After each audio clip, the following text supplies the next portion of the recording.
문재인 대통령이 성김 미 국무부 대북 특별대표를 만나 남북 북미 관계 개선에 가능한 역할을 다하겠다고 말했습니다. 어제 김여정 부부장이 잘못된 기대를 하고 있다는 냉담한 담화에 대해 미국은 여전히 북한이 긍정적으로 반응하길 계속 희망한다고 반응했습니다. 향후 남북, 북미 관계를 전망해 보겠습니다. 오늘 우정엽 세종연구소 연구위원과 함께합니다. 어서 오세요. 네, 안녕하세요. 예. 문재인 대통령이 어제 성김 특별대표 만났는데 이제 이런 언급이 나왔습니다. 남은 임기 동안 남북 관계, 북미 관계 역할을 다하겠다. 그리고 성김 대표는 북미 대화 재개를 위해 최선을 다하겠다. 이렇게 화답을 했는데 어떤 의미가 담겨 있다고 봐야 될까요?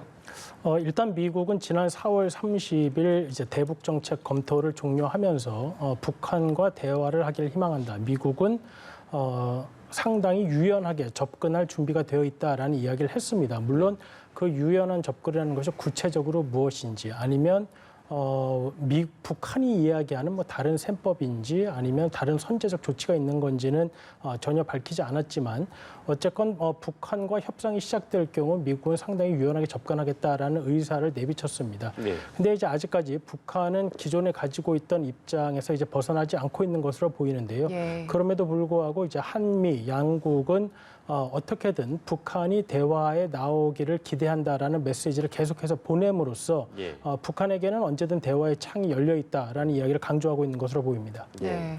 북한이 지금 당장 호응을 하진 않더라도 앞으로 계속해서 대화, 외교적인 해법을 모색하겠다는 건데 그런데 여기에 대해서 북한의 추가적인 반응이 나올까요? 글쎄요, 일단은 북한의 반응에 대해서 제이크 설리번 국가안보보좌관이 이제 기자들의 질문에 답을 하는 과정에 뭐 흥미로운 신호다라고 이제 해석을 한 부분이 있었습니다. 그러니까 네. 대화와 대결 두 가지를 이제 북한이 다 언급을 한 것을 가지고 그러한 언급을 했던 것인데 네. 이제 거기에 대해서 북한이 이제 즉각적으로 뭐 그렇지 않다라고 이야기를 한 것이죠. 네. 근데 이제 북한이 원하는 조건을 미국이 선제적으로 들어줄 가능성은 이제 없다라는 측면이고, 북한도 2019년 스톡홀름 협상이 결렬된 이후의 모습을 보면 완전히 파국으로 가겠다는 의사는 비추고 있지 않은 것으로 생각이 됩니다. 그렇기 때문에 이게 어느 시점이 될지는 예상하기 어렵지만 예. 미국과 북한 모두 이제 대화를 통해서 무언가 해결해야 된다라는 것은 인식을 하되 예. 과연 어떠한 조건이 선제적으로 좀 맞춰져야 할지에 대해서는 여전히 이견이 있기 때문에 예. 북한이 과연 어느 시점에 미국이 이야기하는 조건 없는 대화에 나오게 될지 뭐 이것은 좀 지켜봐야 할 것 같습니다. 네, 미국이 그 조건 없는 대화를 이야기하면서 북한을 좀 끌어낼 만한 유인책 같은 건 내놓지 않고 그냥 제재는 그대로 이어가는 상황에서 대화를 강조하고 있잖아요. 근데 북한을 대화의 장으로 끌어내기 위해서는 뭐 또 다른 유인책이 나올 가능성도 있습니까? 성김 대표가 이제 한국에 와서 이제 이야기한 부분 그리고 뭐 G7이나 다른 국가와의 관련 주제에 관한 이야기를 하는 과정에 있어서 선제적인 조치를 미국이 먼저 제공하는 것에 대해서는 상당히 부정적인 입장을 견지하고 있습니다.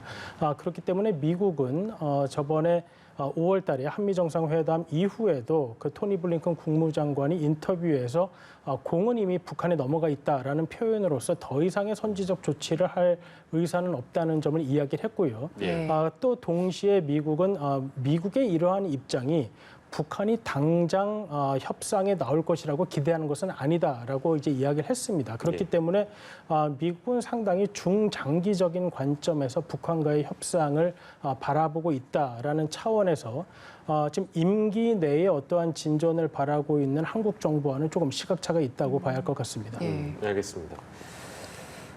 한미 워킹그룹 얘기 저희가 좀 해보려고 하는데 네드 프라이스 미 국무부 대변인 이 워킹그룹 종료와 관련해서 좀 확인해 줄 수 있는가, 외교부의 발표를 확인해 줄 수 있는가 이제 이런 질문을 했는데 한미 조율을 강조하면서도 이런 관여를 계속할 것이다. 즉 어제 사실 저희가 이제 관련 내용 나누면서 사실상 한미 워킹그룹 종료 내지는 폐지를 전제에 두고 이제 많은 분석을 했는데 이제 관련된 질문이 나왔습니다. 근데 이제 그 종료라는 표현을 쓰냐 아니면 재조정이냐 이제 이런 어떤 질문에 대해서 이 국무부 대변인이 어떤 외교적 메커니즘을 뭐 어떻게 이름을 붙이든 간에 한국과의 긴밀한 조율에 전념하겠다. 이거는 어떻게 좀 이해를 해야 될까요? 글쎄요, 워킹그룹이라는 틀 아니면 워킹그룹이라는 이름은 앞으로 뭐 사용되지 않을 것 같습니다만 예, 예. 워킹그룹에서 수행하던 기능을 과연 뭐 한미 양국 간에 없앨 수 있느냐라고 보면 그 부분은 어려울 것 같습니다. 예. 왜냐하면 우리 정부가 추진하려고 하는 정책에 있어서 분명히 국제사회와 미국의 제재를 뭐 일시적으로 유예를 받는다든지 아니면 이 부분이 제재에 저촉되지 않는다는 점을 확인해야 될 필요성이 기능적으로 존재하기 때문에 예. 이름을 어떻게 부르건 간에 이러한 제재 부분에 대한 확인 작업은 한미 양국 간에 필요한 것이죠. 예. 다만 이제 과거에 약 한미 워킹그룹이 최근까지 한 2년 정도 이제 운영이 되어 왔는데 이 한미 워킹그룹이 그 본질과는 다르게 남북 간의 관계 개선을 이루려는 어떤 조치를 막아서는 기능을 한다라고 이제 정치적으로 그런 의미가 있었기 때문에 그렇다면 그런 부정적인 어떤 의미를 갖는 한미 워킹그룹이라는 것은 이제 뭐 더 이상 사용하지 말자라는 게 아마 한미 양국 간의 합의가 된 것 같고요. 예. 다만 그 워킹그룹이라는 틀은 아니지만 예. 이 제재 문제와 관련한 한미 양국 간의 협의는 계속해서 이어나간다. 그렇기 때문에 한미 워킹그룹이라는 게 없어진 건 맞지만 그 네. 기능이 없어진 건 아니다라고 보는 게 맞을 것 같습니다. 예. 약간 뭐 그 해석에 따라 조금 뭐가 온도차가 있어 보이긴 하나 워킹그룹의 어떤 간판은 떼는데 그 기능을 살려두고 어떠한 메커니즘으로 간에 한미 간의 그 어떤 사안 조율이라든지 협의는 계속해 나간다. 원론적인 답변 같이 좀 들려가지고요. 어떻게 좀 평가를 하십니까 그렇다면? 그러니까 지금 북한 역시도 이 워킹그룹에 대해서는 상당히 부정적으로 이야기를 했죠. 근데 예. 이제 북한이 워킹그룹에 대해서 부정적으로 이야기한 것은 워킹그룹이 사실 뭐 새로운 제재를 추가한다거나 뭐 제재를 집행하는 기관은 아닙니다. 예. 다만 이제 제재라는 것이 워낙에 복잡하게 얽혀 있다 보니까 이것이 의도치 않게 제재를 위반하는 상황이 생기지 않도록 한미 간에 이 제재와 관련된 모든 기관들이 모여서 이제 제재 유예 혹은 일시적인 제재 면제를 추진하던 기관이었는데요.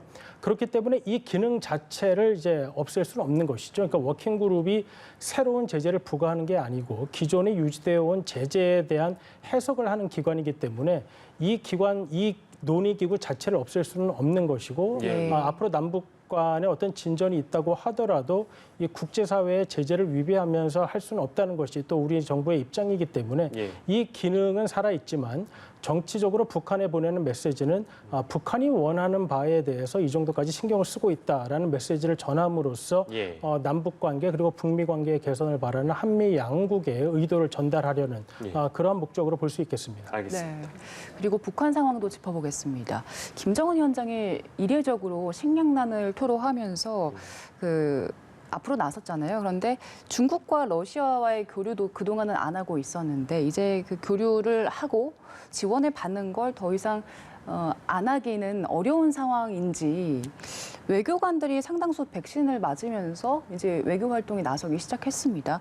21일에 중국과 또 첫 대면 외교를 했는데 이제 북한도 중국이나 러시아와 대면 외교를 좀 적극적으로 이어갈 거다 이런 관측들이 있던데 여기에 대해서는 어떻게 보십니까? 그러니까 2020년, 그러니까 코로나가 가장 많이 창궐했던 시기에는 뭐 어떠한 활동이 있었는지 사실 별로 드러나는 것은 없습니다. 예. 그만큼 이제 활동이 없기도 했고 정보 자체가 외부로 많이 나오지는 않았는데 그 전만 하더라도 이제 러시아로부터의 밀과 같은 곡물을 원조받은 경우는 뭐 있습니다. 예. 그리고 이제 현재 코로나로 인해서 평양에 있던 외교관들은 다시 또 이제 본국으로 돌아간 상태고 그런 본격적인 외교 활동은 지금 중지되어 있는 상태인데 얼마 전에 이제 주중 북한 대사가 이제 부임하는 과정에서 왕이 장관과 만나기도 했던 것이죠. 예. 그래서 이러한 외교 활동이 이제 정상화라는 측면으로도 볼 수도 있고 북한이 국제 제재 및 코로나로 인한 교역 단절로 인해서 어려워진 상황을 타개하려는 활동의 재개라도 볼 수 있겠습니다. 다만 모든 국가들이 아직까지 코로나에서 완전히 회복된 상황은 아니기 때문에 북한이 이러한 노력을 하는 것이 얼마나 빠른 시간 안에 북한이 가지고 있는 어려움을 타개할지는 여전히 미지수라고 볼 수 있겠습니다. 예, 알겠습니다. 마지막으로 현재 한반도 정세가 이제 남북미 대화의 물꼬를 트일 것인지 아무튼 중요한 시점인데 문재인 정부 이제 임기가 얼마 남지 않은 상황이기도 하고요. 우리 정부 입장에서는 어떤 점을 좀 가장 주의를 하면서 이 외교적인 부분들을 좀 이끌어 나가야 될까요? 어떻게 좀 진단해 주시겠습니까? 아마도 지금 북한 입장에서는 한국 정부의 임기가 이제 뭐 내년 3월이면 대통령 선거가 있고 5월이면 끝나게 되니까 과연 어떤 한국 정부와의 사업을 추진했을 때 이것이 연속성이 있을 수 있겠느냐 하는 부분을 분명히 의문시하게 될 것입니다. 그래서 아마 한국 정부는 이러한 연속성의 보장 같은 부분을 계속해서 북한에게 메시지를 전달하는 것이 필요할 것이라고 생각이 됩니다. 예, 알겠습니다. 오늘 다양한 말씀 좀 나눠봤고요. 외교 안보 관련 내용들 다뤄봤습니다. 우정엽 세종연구소 연구위원과 이야기 나눠봤습니다. 고맙습니다.